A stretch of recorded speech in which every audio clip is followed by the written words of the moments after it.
Hello guys, in today's video I'm gonna show you how to turn off comment jump button on your account on Reddit, easy and quick.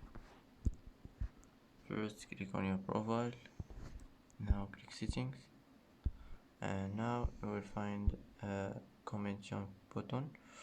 Click on it like this, and as you see it will be turned off. And that's it. That's how to turn off comment jump button on your account on Reddit, easy and quick. And that's it.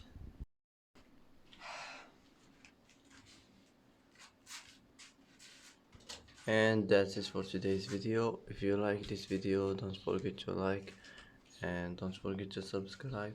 I hope this video is helpful for you, and thanks for watching till the end, and see you in the next video.